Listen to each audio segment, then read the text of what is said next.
Hello students, आप सभी का एक बार फिर से स्वागत है। आज हम जो टॉपिक पढ़ने जा रहे हैं वह है आपका फाइलम पॉलीफेरा, संघ पॉलीफेरा के बारे में आज हमें अध्ययन करना है।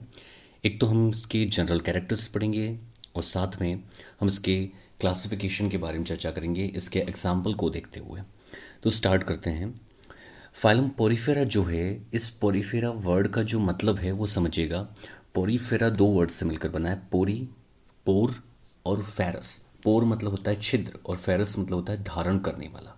यानी ऐसे जीव जो छिद्र धारण करने वाले होते हैं या जिनके शरीर पर छोटे छोटे छिद्र होते हैं, पोर्स होते हैं, तो उनको छिद्र युक्त जीव, छिद्रधारी जीव या पोर बियरिंग ऑर्गेनिज्म भी कहा जाता है। ठीक है, तो पोरीफेरा में वे जीव आते हैं जो कैसे होते हैं, छिद्रित जीव होते हैं। क्या होते हैं? छिद्र, जिनके शरीर पर क्या पाए जाते हैं? छेद। ये वर्ड किसने दिया था? सबसे पहले रॉबर्ट ग्रांट ने दिया था। कब दिया था? 1836 में। तो 1836 में पोरीफेरा वर्ड रॉबर्ट ग्रांट के द्वारा दिया गया था और इसमें जो भी जीव आते हैं वो आते हैं छिद्र युक्त जीव, और इसका अर्थ भी वही होता है पोरीफेरा का, पोर बियरिंग ऑर्गेनिज्म, छिद्र युक्त जीव या छिद्रधारी जीव। इसका जो कॉमन नेम है पोरीफेरा का वो होता है स्पॉन्जेस। इनको क्या कहा जाता है? स्पंज कहा जाता है। क्या कहा जाता है? स्पंज। और स्पंज की जो स्टडी होती है, स्टडी ऑफ स्पॉन्जेस जो होता है, उसको कहते हैं पेराजोलॉजी। क्या कहलाता है? पेराजोलॉजी कहते हैं उसको। अब एक एक करके बात करते हैं इसके जनरल कैरेक्टर्स की। तो जो जनरल कैरेक्टर्स हैं इसके कौन कौन से हैं? तो ये निम्न श्रेणी के बहुकोशिकीय जीव हैं, यानी लो कैटेगरी के मल्टी सेलुलर ऑर्गेनिज्म कहे जाते हैं ये। ठीक है, इनकी जो संरचना होती है, शारीरिक जो संगठन होता है वो सेलुलर टाइप का होता है, कोशिकीय स्तर का होता है। कोशिकीय स्तर का है मतलब इनमें ऊतक यानी टिश्यूज पाए नहीं जाते हैं। तो टिश्यूज और ऑर्गन क्या होते हैं? इसमें एब्सेंट होते हैं। टिश्यूज और ऑर्गन क्या होते हैं? एब्सेंट। तो इनमें कोई भी स्पष्ट टिश्यूज या ऑर्गन्स नहीं होते हैं, इसलिए इनका जो बॉडी ऑर्गेनाइजेशन होता है वो होता है सेलुलर टाइप का। किस टाइप का होता है? सेलुलर टाइप का। इसके आगे हम बात करें, इसके हैबिटेट की बात करें, इनका आवास कैसा रहता है, किस आवास में निवास करते हैं? तो जलीय प्राणी हैं, जल में रहते हैं, और अधिकांशतः जो होते हैं, मोस्टली जो होते हैं मराइन होते हैं, समुद्रवासी होते हैं, समुद्र में रहते हैं। कुछ जो होते हैं वो स्वच्छ जल में रहते हैं। ठीक है ना, स्वच्छ जल फ्रेश वाटर में रहते हैं, जैसे कि स्पॉन्जिला जो है वो फ्रेश वाटर में रहने वाला स्पॉन्ज है। ठीक है, फ्रेश वाटर में रहने वाला स्पॉन्ज है। अधिकतर एकल रहते हैं, सोलिटरी रहते हैं, अकेले रहते हैं। जैसे साइकॉन वगैरह देखा होगा तो वो बिल्कुल सोलिटरी होता है, अकेला रहता है। और कुछ कॉलोनियल भी होते हैं, निवही भी होते हैं, जैसे कि ल्यूकोसोलिनिया है। तो ये एग्जाम्पल हैं, कॉलोनियल भी होते हैं और एकल भी होते हैं। मोस्टली क्या होते हैं? ये सोलिटरी होते हैं। बॉडी सिमेट्री कैसी होती है? तो असममित होते हैं, कोई भी सिमेट्री नहीं पाई जाती, एसिमेट्रिक होते हैं ये। या फिर इनमें अरीय सममिति पाई जाती है, रेडियल सिमेट्री भी होती है। ठीक है, तो दोनों टाइप की असिमेट्रिक भी हो सकते हैं या रेडियल सिमेट्री भी हो सकती है। इनके शेप की बात करें तो शेप जो होता है इनका फूलदान जैसा होता है। ठीक है, फूलदान जिसमें फूल लगे हुए होते हैं सजावट करने के लिए। नली आकार ट्यूबुलर हो सकता है, बेलनाकार हो सकता है, सिलेंड्रिकल हो सकता है, कलश या प्याले के जैसा भी इनका आकार हो सकता है। तो अलग अलग आकार के ये होते हैं। मोस्टली जो होते हैं वो कैसे होते हैं? ट्यूबुलर और सिलेंड्रिकल होते हैं। ठीक है, इसके आगे इनकी बात करें, इनका जो एंडोस्केलेटन है, कंकाल जो होता है, ठीक है ना, वो किसका बना होता है? तो कैल्शियस जो कंटिकाएं होती हैं, कैलकेरियस जो स्पिक्यूल्स होती हैं, कैल्शियम कंटिकाएं, या जो सिलीशियस स्पिक्यूल्स होती हैं, सिलीशियस कंटिकाएं जो होती हैं, या स्पॉन्जिन जो फाइबर्स होते हैं, रेशे होते हैं, उनसे मिलकर के इनका कंकाल बनता है। तो कंकाल जो होता है कैल्शियम कंटिकाएं, सिलीशियस कंटिकाएं या स्पॉन्जिन जो फाइबर्स होते हैं तो होते हैं, उनसे मिलकर के इनका कंकाल बनता है। इसके अलावा हम बात करें, ये सभी के सभी स्थानबद्ध होते हैं, ससाइल होते हैं, एक ही स्थान पर रहते हैं, यानी गति करने का कार्य नहीं करते हैं। इसके अलावा हम बात करें, इनकी जो बॉडी वॉल होती है, ठीक है ना, वो डबल लेयर्ड होती है, द्विस्तरीय देहभित्ति पाई जाती है। देहभित्ति बॉडी वॉल कैसी होती है? डबल लेयर्ड होती है, दो लेयर पाई जाती हैं। पहली जो लेयर होती है जो बाहर की ओर होती है उसको कहते हैं एक्टोडर्म। क्या कहा जाता है? एक्टोडर्म, जिसका दूसरा नाम है पिनेकोडर्म। क्या नाम है? पिनेकोडर्म। ये पिनेकोडर्म जो होता है वो कुछ सेल्स से मिलकर बनता है जिनको पिनेकोसाइड सेल कहा जाता है। क्या कहा जाता है? पिनेकोसाइड सेल। तो बाहर की ओर जो स्तर है, बॉडी वॉल है, उसको कहते हैं पिनेकोडर्म।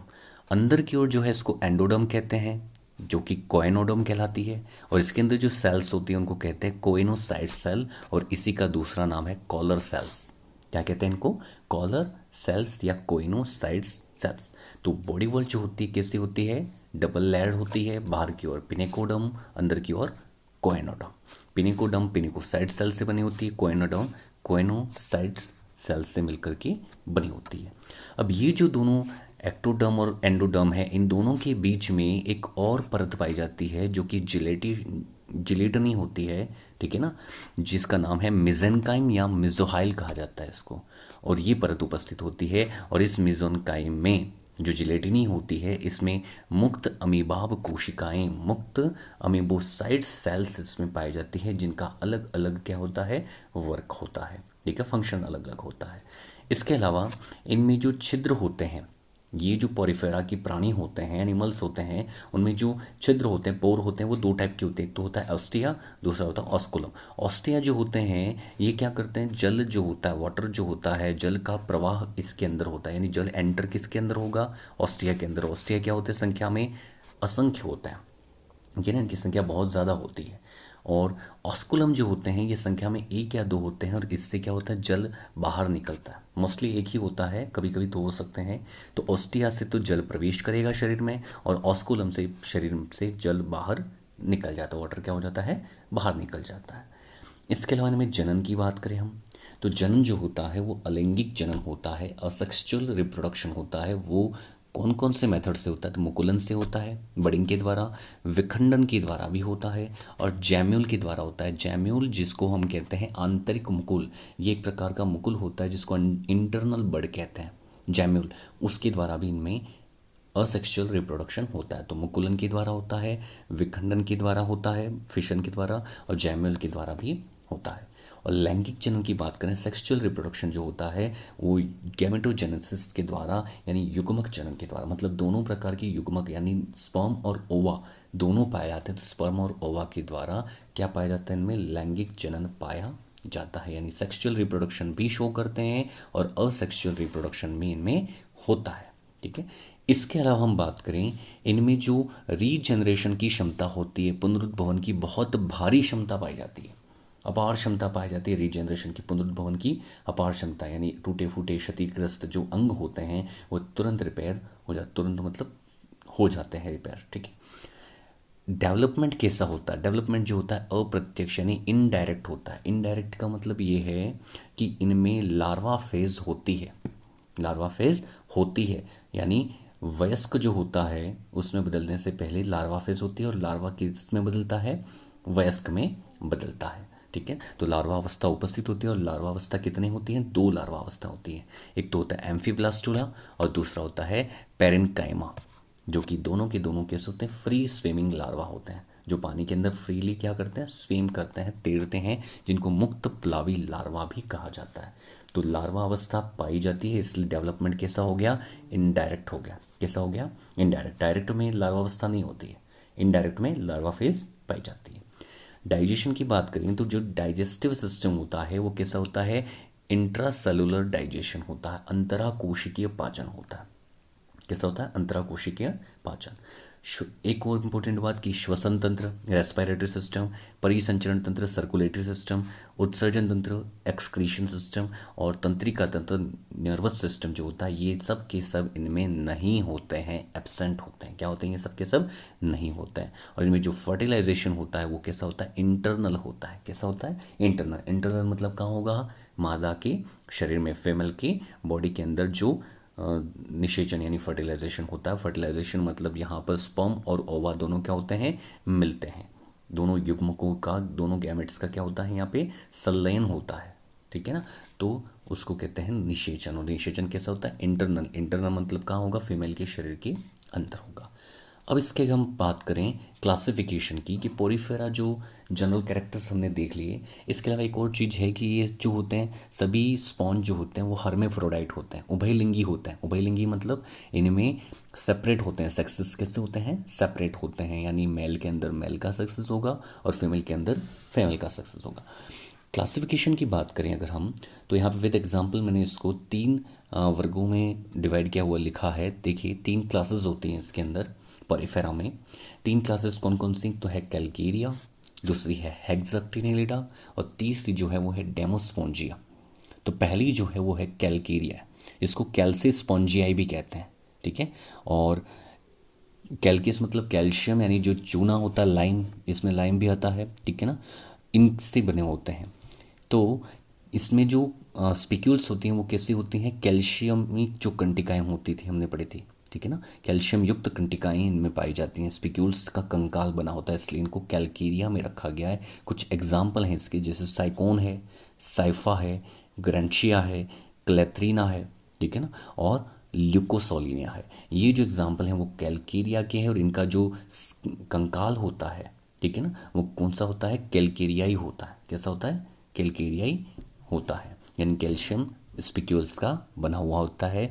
साइज जो होता है वो फूलदान के जैसा या बेलनाकार होता है।